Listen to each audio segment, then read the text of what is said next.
Hi எல்லாருக்கும் வணக்கம். September 16th and 17th September 16th and 17th வந்து ரெண்டு அப்டேட் கொடுத்துருந்தேன். ஒன்று வந்து பேங்க் நிஃப்டியில் நிறைய பேர் வந்து புட் ஆப்ஷன்ஸ்க்கான என்ட்ரி பாயிண்ட்ஸை பற்றி டிஸ்கஸ் பண்ணிகிட்டு இருக்கும்போது, மார்க்கெட் கீழே லெவலாக போதுன்னு டிஸ்கஸ் பண்ணிகிட்டு இருக்கும்போது, இல்லை வாய்ப்புகள் இல்லை, புட் ஆப்ஷன்ஸ் ஹோல்ட் பண்ணியிருக்கவங்க எல்லாருமே வந்து என்ன ஆக போகிறாங்க, பை த சேம் டைம் வந்து புல்ஸ் விஸ் பியர்ஸ் என்ன நடக்க போகுது அப்படின்றதுக்கான கிளியர் எக்ஸ்பிளனேஷன் வித் லைவ் மார்க்கெட்டோட நான் கொடுத்துருந்தேன். 16th and 17th ரெண்டுமே கொடுத்துருந்தேன். அது கண்டிப்பாக அவங்க பார்த்துருந்துருப்பீங்க. அந்த விஷயம் என்ன கொடுத்தோமோ அது அப்படியே நடந்துருந்துருக்கு. பை த சேம் 18th என்ன நடந்ததுன்னு தெரியும்.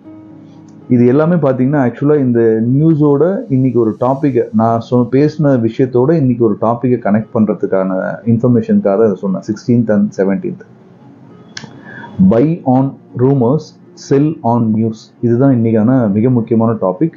ஃபார் எக்ஸாம்பிள், யூஎஸ் மார்க்கெட்டும் பாசிட்டிவ்ல ட்ரேட் ஆகிட்டு இருக்கு, நாஸ்டாக் எல்லாமே பாசிட்டிவ்ல இருந்துட்டு இருக்கு, குளோபல் மார்க்கெட் எல்லாமே பாசிட்டிவ்ல இருந்துட்டு இருக்கு. அதனுடைய மெத்தட், ட்ரேடிங் மெத்தட் தான் இது சொல்லுவாங்க. For example, buy on rumours, sell on news. இது ஒரு ட்ரேடிங் மெத்தட். ரூமர்ஸ் மார்க்கெட்டில் வந்து நிறைய ரூமர்ஸ் வரும்போது எல்லாரும் வித்துட்டு போகிறதுக்காக தானே யோசிப்பாங்க. ஏன்னா ரூமர்ஸ்ன்னு தெரியாது அவங்க உண்மையாலுமே அது வந்து ஒரு நெகட்டிவான இன்ஃபர்மேஷன் ஏதோ வரப்போகுது. என்ன நெகட்டிவான இன்ஃபர்மேஷன்? ரேட் கட்டுன்றது நேற்று நைட் வந்து ஹிட் ஆக போகுது. மார்க்கெட்டில் ஹிட் ஆச்சுன்னா தூங்கிட்டு இருக்கும்போது குளோபல் மார்க்கெட் எல்லாமே நெகட்டிவாக போகிறதுக்கான வாய்ப்பு இருக்குன்ட்டு அந்த ரூமர்ஸை வச்சு எல்லாருமே மார்க்கெட்டில் செல் பண்ணிட்டு வெளில போனாங்க. பட் பை பண்ணவங்க நிறைய பேர் இருக்காங்க. Buy on rumours. Buy the same time news release ஆயிடுச்சு. நேற்று மிட் நைட் மார்க்கெட்டில் ரிலீஸ் ஆயிடுச்சு. 50.50 ரேட் கட் வந்து டிக்ரீஸ் பண்ணியிருக்காங்க அப்படின்னா the thing is it is positive to the market.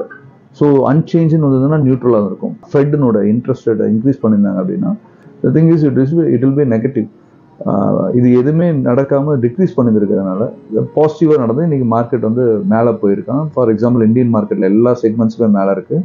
So news release ஆயிடுச்சு. செல் ஆன் நியூஸ் இதுதான் இன்றைக்கி நடந்திருக்கு. மார்க்கெட்டில் இப்போ செல்லிங் ப்ரெஷர் வந்துட்டு இருக்கு. இன்னும் செல்லிங் ப்ரெஷர் வந்துட்டு இருக்குன்னா டோன்ட் திங்க் அட் நான் எந்த வித செல்லிங் ஆக்டிவிட்டிக்காகவும் இந்த விஷயத்த சொல்லலை. It is a purely educational purpose. நம்மளுடைய ஸ்டூடெண்ட்ஸ் நிறைய பேர் இங்கே படிச்சுட்டு இருக்கவங்க, நம்ம கிளைண்ட்ஸ் நிறைய பேர் இதில் ஜாயின் பண்ணி நம்மளோட அகாடமியோட ட்ராவல் பண்ணிட்டு இருக்கவங்களுக்கான ஒரு ஜென்ரல் இன்ஃபர்மேஷன்.